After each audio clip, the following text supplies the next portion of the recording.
오늘 어떠신가요? 카메라도 조금 위치를 바꾸고 그다음에 마이크도 조금 소리가 좀 약한 것 같아서 어제보다는 좀 가까이 이렇게 위치를 했는데 조금 느끼시기에 좀 변화가 있어야 될 텐데 자 아직 한 2분 정도 남았네요.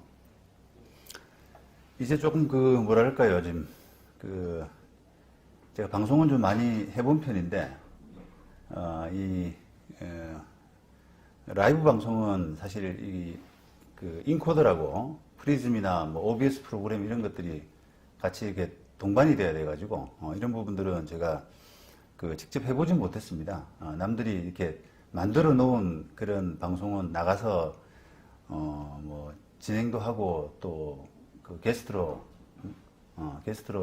출연도 하고 많이 했는데 좀 이렇게 방송을 만지면서 뭐 송출하고 하는 이런 간단하긴 하지만 이런 부분이 좀 어색해서 지난 한 2주일간은 상당히 좀 고생을 많이 했습니다.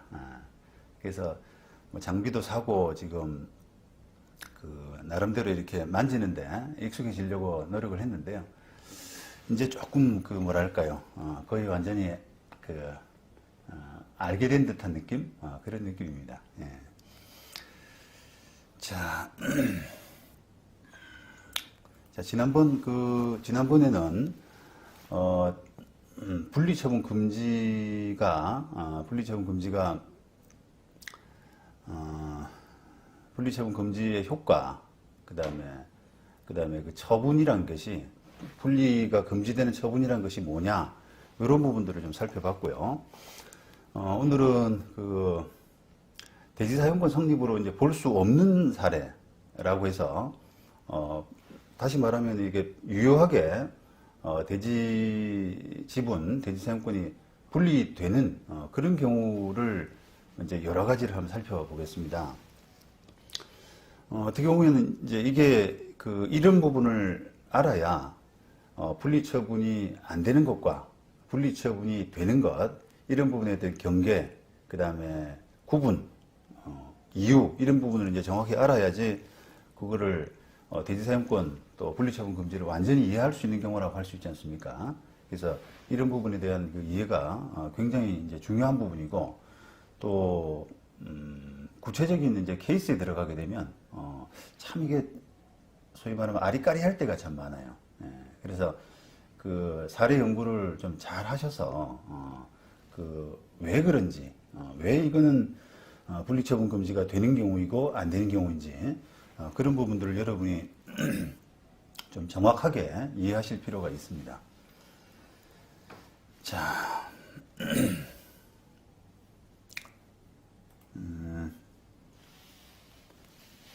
자, 우선 이 분리처분 금지라고 하는 것은 집합건물법 20조에 근거하고 있지 않습니까? 그래서 이 집합건물법이 적용될 수 있는 집합건물의 대지권을 전제로 한 것이다 라고 하는 부분을 유의할 필요가 있습니다. 그 때문에 집합건물법 적용 대상이 아예 아니라거나 그 다음에 대지사용권 성립과 무관한 그런 사안에 대해서는 법리를 적용할 수가 없게 되겠죠. 자, 그런 경우가 뭔가라고 하는 부분을 한 대여섯 가지로 이렇게 지금 나누어 봤거든요. 이 부분이 이제, 제가 이 집합건물법 20조를 가지고 뭐 이렇게 뭐 책자 형식으로 이렇게 써본 사람이, 제가 이제 유일하기 때문에 사실은 다 이제 어떤 경우에 뭐 분리된다 안 된다 뭐 판례 평석이라든지 그런 케이스와 관련된 부분은 많이 있고요. 이렇게 20조에 관련된 전반적으로 이야기해 놓은 저술은 뭐 제가 유일하기 때문에 이게 저 역시 이제 처음 책을 만들 때 어떻게 구분해야 되는지 하는 부분이 상당히 좀 어려울 수밖에 없습니다. 왜냐하면 선례가 없으니까요. 그래서 제가 이제 구분해 놓은 어떤 기준 이런 것들이 처음이다 보니까 아무래도 조금 이렇게 부정확할 수도 있고 또 계속 또 어떻게 보면 또 수정돼 나가야 될 그런 부분이 많이 있을 거예요. 그래서 저 뒤에 이제 그 저술을 하게 되는 그런 분들은 저의 어떤 저술 이런 부분을 좀 바탕으로 해가지고 좀 더 발전할 수 있는 좀 더 이렇게 업데이트할 수 있는 그런 부분에서는 아마 좀 더 손쉽지 않을까 그런 정도의 의미로 그러니까 딛고 올라가는 저의 저술을 디딤돌로 해서 딛고 올라가는 그런 정도의 의미로 제 저술을 생각하고 있습니다. 저 역시 지금 아무래도 좀 뭐 부족하다 보니까 저술들을 계속 한 해도 뭐 이렇게 두세 번씩 이상으로 계속 수정을 하고 있거든요. 판례가 나오면 어떤 부분에 이렇게 넣어 놓는 것이 좋은지 이렇게 다시 곱씹어 보고 하는 그런 과정들을 계속 가지고 있습니다. 또 더구나 뭐 이게 종이책이 아니라 전자책 형식이다 보니까 아주 그게 쉬워요. 자, 구체적으로 한번 볼게요.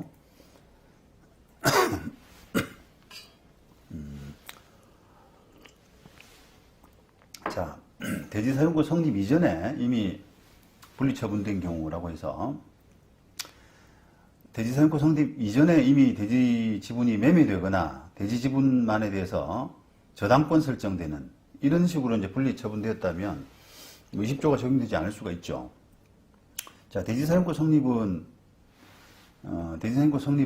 그 이제 구분 건물이 어느 정도 이제 완성되는 그런 단계에 다다라야 되는데 그 전에 이미 땅이 매매되어 버리거나 또는 땅에 대해서 저당권 설정되어 버리면 그 땅을 그러니까 결국은 이렇게 뭐 구분 건물에 틀이 안 들어온 상태에서 땅에 이해관계를 갖게 된 이런 사람들은 보호되어야 되지 않겠습니까?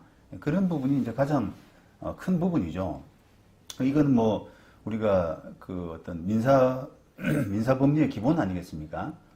법정지상권 같은 경우도 건물이 들어서기 전에 땅에 대해서 뭐 저당을 갖춘 또는 가압류가 일어난 이런 경우는 법정지상권이 성립하지 않잖아요. 그런 부분들이 다 이미 그 토지에 대한 어떤 이해관계를 갖게 된 그런 사람들의 기대 이런 부분을 그 거스를 수가 없기 때문에 빼앗을 수가 없기 때문에 이제 그런 부분이 됩니다. 대법원 2011년 판결입니다. 본소는 부당이득, 그 다음에 반소는 이전 등기 청구인데요. 이 대지 지분권자인 원고가 건물 전유 부분 소유자인 피고를 상대로 부당이득, 그 다음에 그러자 피고는 대지 지분의 이전 등기를 반소로 청구한 그런 사안입니다. 우리가 쭉 이제 판례 그동안에 많이 이렇게 다뤄왔습니다만 구조가 참 비슷하죠. 패턴이 거의 뭐 이렇게 한정되어 있습니다. 다만 이제 패턴은 이렇게 단순하더라도 실제로 그 대지 사용권이 성립하느냐 하는 문제에서 이렇게 단정을 하기가 판단을 하기가 상당히 어려운 경우는 상당히 많이 있거든요. 그래서 그게 어려운 것 같아요. 형식의 문제가 아니라 약간의 실질적인 부분이죠, 그게.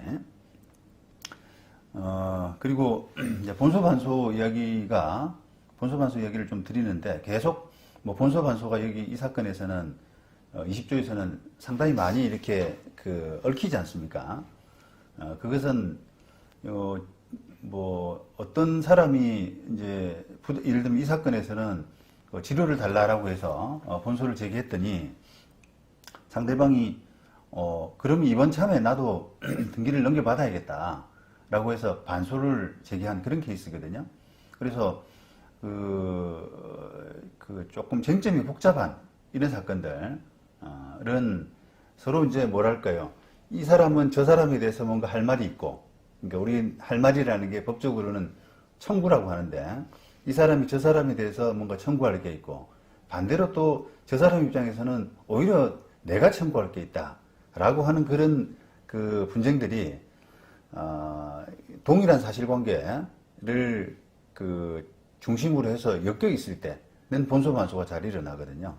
그리고 이 사건 같은 경우도 누가 본소고 누가 반소인지 하는 부분은 그냥 시간적인 차이가 있을 뿐이에요. 예를 들어서 이 사건도 전유 부분 소유자가 이전 등기를 해달라라고 먼저 시간적으로 먼저 본소를 제기했는데 반대로 대지 소유하는 사람이 반소로서 부당이득, 지료를 청구하는 그런 경우도 있을 수가 있잖아요. 그래서 선후의 문제는 그리 중요하지는 않은 것 같고, 다만 그게 그 어떤 관련되는 법률 관계에 어떤 분쟁이 얽혀 있느냐, 누가 누구한테 뭘 어떤 청구할 수 있고 또 반대로 상대방이 어떤 그 권리가 있느냐 하는 그런 이제 이해관계를 조금 여러분들이 좀 잘 파악하시는 게 사건 이해에 도움이 되겠습니다. 그런 사안인데요. 제가 여기 파란색 이제 적은 부분은 조금 어제 보충을 좀 했습니다. 이런 사안에서 일단 대법원은 이게 집합건물법 시행 이전에 이미 유효하게 분리처분이 발생을 했다라고 판단을 해버렸어요. 집합건물법 시행이 뒤에서 보시면 알겠지만 80년대거든요. 그래서 80년대 이전에 이미 그 유효하게 분리처분이 발생했다고 판단해서 뭐랄까요. 그러면 어떻게 됐습니까? 결론은 그 대지 지분권자가 그 지료를 청구할 수 있다. 부당이득 반환 청구할 수 있다. 이렇게 났겠죠. 그 다음에 반소는 이제 기각됐을 테고요. 자, 그런데 이게 조금 이제 사건을 읽어보시면, 굉장히 좀 복잡해요, 뭐가.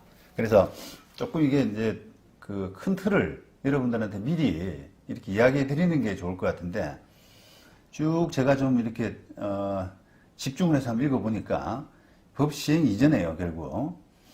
이 전체 건물의 72%의 구분 건물하고, 전체 토지의 약 75% 지분이 은행에 저당이 잡혔습니다.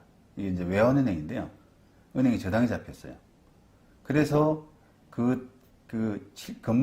저당 잡힌 건물의 72%와 토지 지분의 75%가 경매돼서 이게 아마 은행이 받았을 거예요. 그러고 나서 이제 쭉쭉쭉 건너가서 원고가 취득하게 됐죠. 그럼 원고는 결국은 집합 건물의 72%를 갖고 있지만 토지는 72%가 아니라 한 75%를 갖고 있는, 오버해서 갖고 있는 그런 경우가 됐지 않습니까?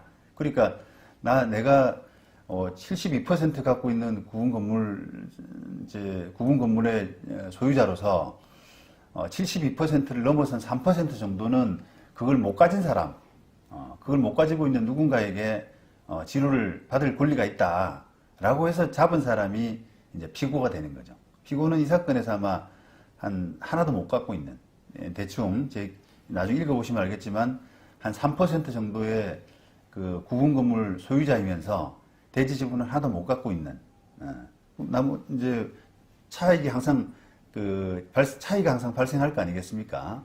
누가 대지를 많이 갖고 있으면 누가 모자라는 사람이 항상 있게 되거든요. 그래서 이제 그 사람 상대로 벌어진 소송이 바로 이 사건입니다. 그래서 결국 법원은 이게 이제 이 분리 처분이 집합건물법 시행 전에 생겼다라고 해서 원고 손을 들어준 사건입니다. 자, 보시면 집합건물법 부칙 4조에 따라서 이게 4조에 따라서 같은 법 20조의 적용이 되기 전에 구분 소유자가 그가 가지는 전유 부분과 분리해서 대지 사용권을 처분하는 것은 유효하고, 그 후에 집합건물법 20조가 소급 적용되어서 분리 처분이 무효되는 것은 아니다. 뭐 그렇겠죠, 그죠? 법이 소급 적용돼서는 그 이해관계인의 보호 이런 부분에서 신뢰 보호 이런 부분을 충족을 못하기 때문에 그래서는 안 되지 않습니까? 그러니까 법 만들어지기 전에 20조가 시행되기 전에는 그 유효하게 분리 처분됐다라고 판단한 거죠. 그래서 이게 이 사건도 보면은 그 집합건물법 이제 시행을 기점으로 전에 이미 대지 사용권과 분리 전유 부분의 분리, 아까 이제 이 사건에서 보면 한 3% 정도가 되겠습니다. 3% 정도가 분리해서 처분되었다면 그 뒤에 그 집합건물법 20조가 적용된 후에 시행된 후에 따로 처분이 되더라도 그 처분은 이 전유 부분과 대지 사용권의 일체성에 위배되는 것은 아니다. 그래서 무효는 아니다. 다시 말하면 유효다. 왜냐하면 이미 일이 벌어졌기 때문에 이런 거죠. 그래서 이제 이게 아까 제가 72%, 75% 하는 그런 부분입니다. 그런 부분이에요. 그래서 이제 외환은행에 저당 잡히고, 그 다음에 은행이 일단은 경매 신청해서 은행이 취득을 하고요. 그 다음에 이제 딴 회사에 넘긴 거죠. 자, 원심은 이러한 사실관계를 토대로 집합건물법 20조는 같은 법 부칙 4조에 의해서 그 시행일인 법 시행은 85년도 4월인데 2년이 경과한 87년도 4월에 적용되도록 되어 있는데, 이 사건 건물을 소유함에 있어서 이 사건 대지 중 이 사건 건물을 소유하는 데 필요한 지분은 이미 그 전에 다른 이 사건 건물과 분리 처분되었고, 이에 따라서 이 사건 건물의 구분 소유자였던 국제농림주식회사는 이 사건 지분의 소유권을 갖고 있지 아니하였다, 이렇게 판단했습니다. 예. 자, 그래서 이렇게 원고가 초과 지분 취득한 부분은 기본적으로는 아까 그런 논리로서 유효하다라고 이렇게 판단한 겁니다. 그 다음에 93년도 대법원 판결입니다.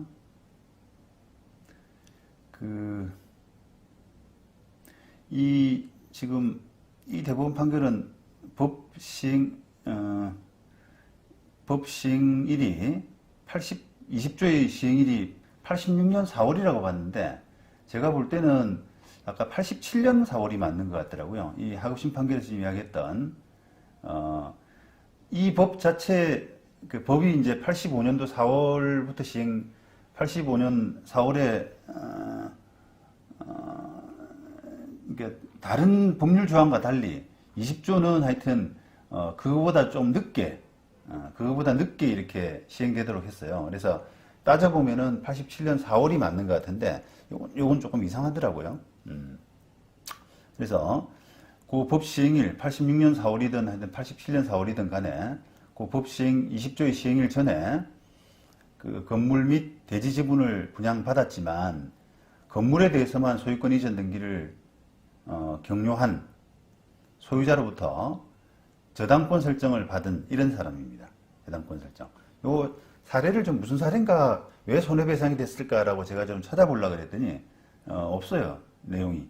그래서 일단은 그냥 그 이론만 우리가 숙지를 하자 그러면 어떤 사람이 그 저당을 잡았는데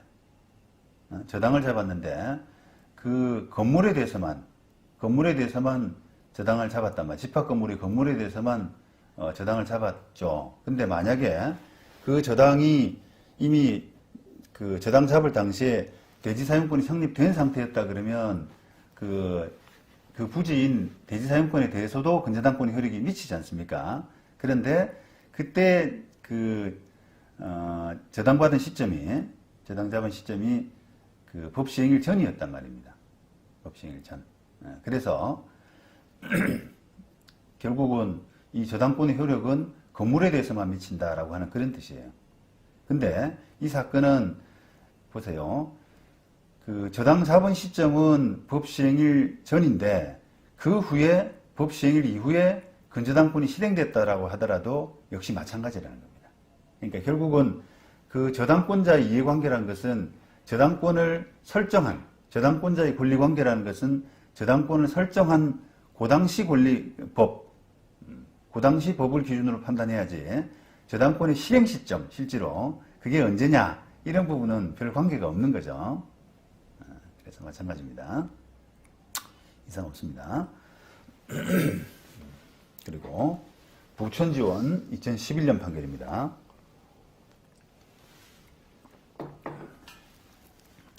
자, 대지지분에 대해서 이루어진 가압류, 저당, 그 다음에 경매 이런 것들이 무효다라고 해서 무효다라는 걸 전제로 그 낙찰받은 사람, 대지지분을 낙찰받은 사람으로부터 이전 등기 받은 사람이 또 있어요. 대지지분에 대해서는 지금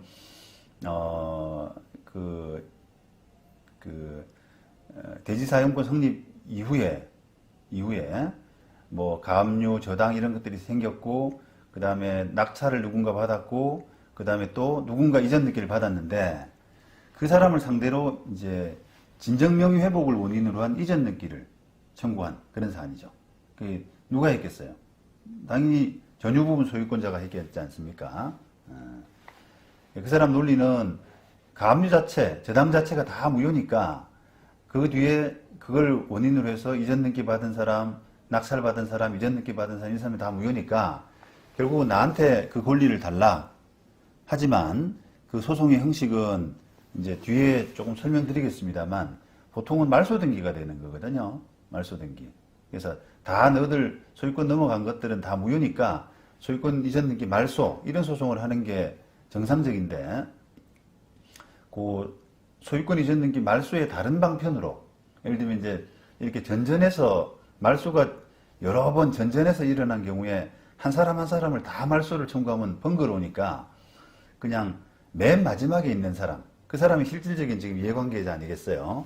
그래서 맨 마지막에 있는 그 사람을 상대로 이전 등기를 해달라 그냥 아예 내한테 바로. 근데 그 원인이 뭐냐? 진정명의 회복을 원인으로 라고 하는 그런 소송의 유형이 있거든요. 그래서 그런 그 이제 청구를 한 사안입니다. 자, 그런데 법원의 판단은 어떻게 됐냐?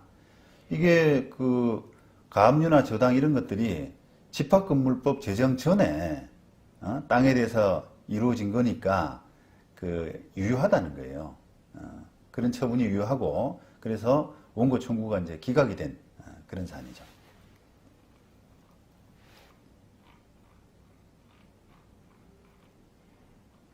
그 다음에 청주지방법원 2010년 사건입니다. 가등기 약정이 전유 부분에 국한된 것이라는 것을 전제로 가등기 약정이 전유 부분에 국한된 것이라는 걸 전제로 그 가등기 당시가 집합건물법 시행 전이라는 점에서 가등기 효력이 미치지 않는다 이렇게 봤는데 자 가등기를 우리가 했습니다. 가등기를 뭔가를 했는데 그 여기 보시면은 가등기 약정서 우리 가등기 할 때 이제 약정서 가등기 계약서, 가등기 설정 계약서 이런 걸 쓰거든요. 근데 그 계약서에 보니까 그 전유 부분에 대한 부분만 나타나 있어요. 전유 부분. 이게 물론 이제 이게 그 가등기 잡을 당시에 제 얼굴 한번 더 보여드릴게요.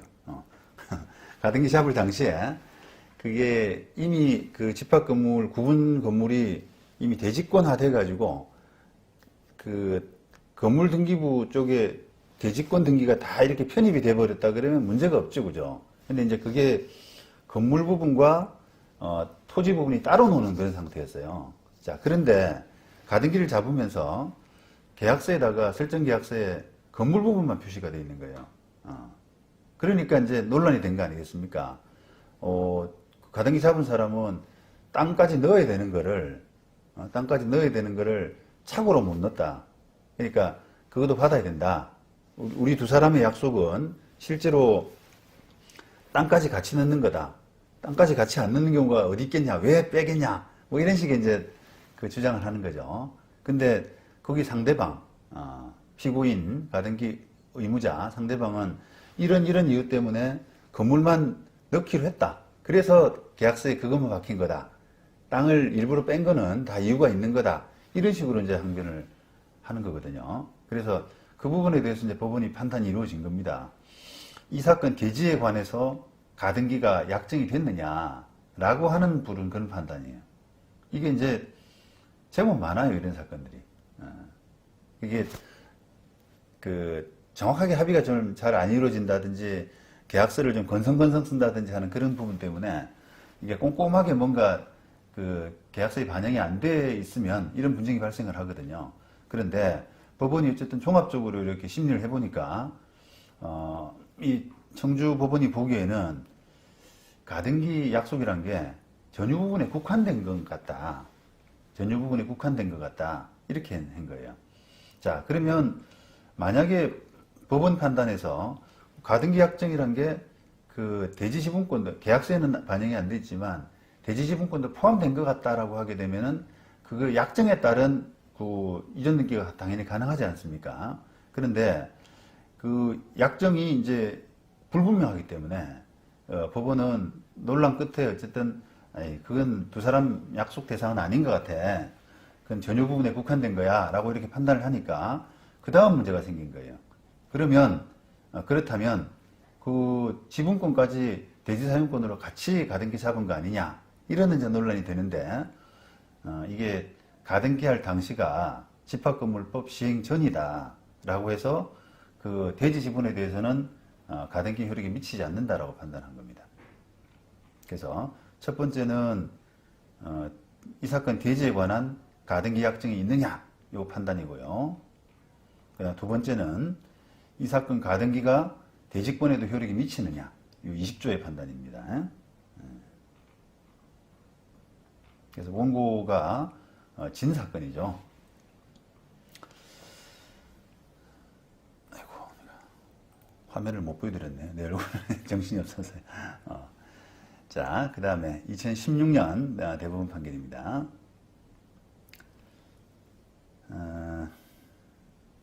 건축주가 집합 건물을 건축한 후에 수분양자들에게 토지 건물을 분양을 하면서 일부 공유 지분을 자기 소유로 남겨뒀어요. 그래서 그거를 분리처분이다라고 이제 인정을 한 거죠. 다만 이런 행위가 집합건물법 부칙 4조에 따라서 이 20조가 적용되기 전의 일이기 때문에 이 분리처분의 제한을 받지는 않는다. 그렇게 판단했습니다. 쭉 이제 이어져 오는 거죠, 그죠? 결국은 이제 요 판단에서 보시면 그러니까 전유 부분을 딴 사람한테 다 넘기면서 그 분양회사, 분양업자가 일부 지분, 토지 지분을 자기 앞으로 남겨두는 것은 문제가 있는 거예요. 이게 분리처분 금지의 원칙에 반할 수 있는 겁니다. 그죠? 그래서 문제가 있는 행위입니다만 법 시행 전이다 라고 이렇게 판단한 거죠. 자, 그 다음에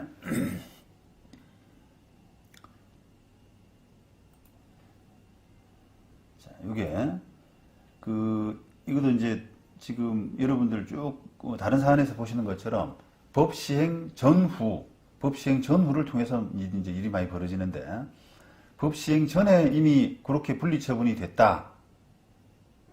됐다라고 하면은 그 효력은 유효하다. 그리고 그 뒤에 분리된 그러니까 예를 들어서 이제 이렇게 보시죠. 그 뒤에 분리된 전유 부분과 대지 사용권을 법 적용 이후에 각각 처분한 경우에도 유효하다 이런 거거든요. 이게 이제 한번 생각해 보실 필요가 있는 게 보세요. 이제 A라는 사람이 분양을 하면서 그 쭉 이제 나눠주고 구분 건물을 다 팔고 나서 자기가 한 30%를 떼놓고 70%만 그 땅 지분을 넘겼거든요. 자, 그렇다면 그 자체가 분리라는 거예요. 그게 이제 법 시행 전에 일어났기 때문에 그건 유효하고, 그런데 A가 갖고 있던 것을 B한테 팔았을 때 시점은 법 시행 이후라는 겁니다. 그죠? 그러니까 이제 마치 이게 우리가 잘못 생각하게 되면은 A에서 B로 처분된 시점이 법 시행 이후이기 때문에 그때 분리가 일어난 거 아니냐 이렇게 생각할 수가 있단 말이죠. 그건 아니라는 겁니다. 그러니까 수분양자들한테 다 넘겨야 될 것을 자기 앞으로 남겨놓는 행위가 처분이라는 거예요. 그게 법 시행 전에 일어났다는 거죠. 그래서 이제 이런 결론이 나오게 된 겁니다. 물론 이제 이게 우리가 조금 사안을 좀 다르게 해석을 해서 법 시행 전에 그 A가 30%를 자기가 꽁치고 그 다음에 B한테 넘기는 시점도 법 시행 전이었다면 이제 헷갈릴 게 없습니다만, 이게 법 시행 전에 꽁치고 그 다음에 그걸 넘기는 시점은 법 시행 후기 때문에 그렇게 해서 조금 헷갈리는 그런 사안이 돼버린 겁니다. 그래서 법원은 하여튼 그렇게 봐야 된다 라고 해석을 했어요. 이게 아마 원심 판결이 파기된 그런 사례일 겁니다. 그죠? 그죠? 네. 원심 판결이 파기된 사례입니다. 그래서 그 이유를 조금만 더 보시면 법 시행 20조가 적용되기 전인 86년도 이 사건 건물에 관한 대지권 등기가 마쳐질 때 각 전유 부분에 비례하는 토지 지분을 대지 사용권으로 하는 대지권 등기가 함께 마쳐진 것으로 보이므로, 그죠? 요때 대지권 등기가 됐다는 거예요, 벌써. 대지권 등기가 마쳐질 때 각 전유 부분에 비례하는 이 사건 토지 지분을 대지 사용권으로 하는 대지권 등기가 함께 마쳐진 것으로 보이므로 이 사건 공유 지분, 이게 제가 아까 임의로 30%라 그랬는데 그 30% 꽁친 거, 그 부분은 그 법 시행된 이후로도 여전히 대지 사용권의 소유와 무관하게 소의 일에게 유보되어 있다가 넘겨갔다. 그렇게 보는 겁니다. 네. 결국은 이거 보십시오. 요 공유 지분은 전유 부분의 소유를 위한 대지 사용권으로 제공된 적이 없으므로 이런 표현을 썼어요. 자, 보시면 원래 이제 A가 30%를 꽁쳤다라고 하면 그 30%는 보십시다. 이게 전유 부분의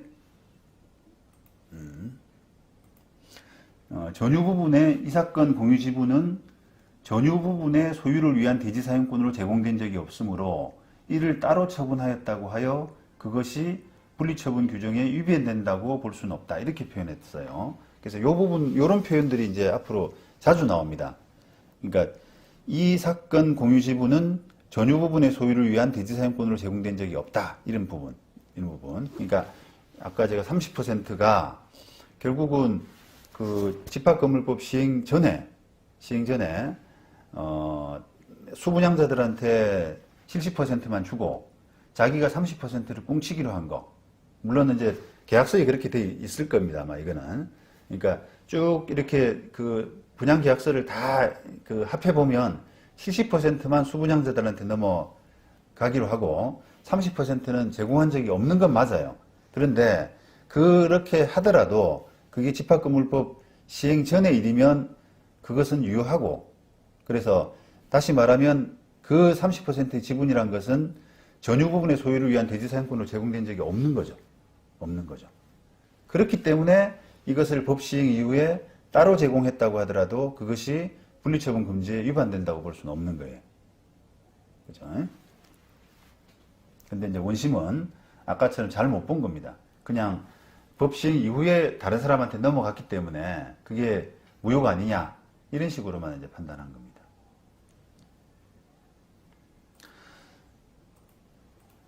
자, 이게 쉽지 않죠? 이런 부분들. 그래서 이제 유심히 잘 생각해야 돼요. 언제 대지 사용권이 성립했느냐, 언제 분리처분이 됐느냐, 이런 부분. 또 아까처럼 그 지분이 전유 부분 소유를 위한 대지 사용권으로 제공된 적이 있느냐 없느냐, 이런 부분에 대한 판단이 상당히 조금 정치하고 좀 주의 깊게 살펴져야 될 필요가 있습니다.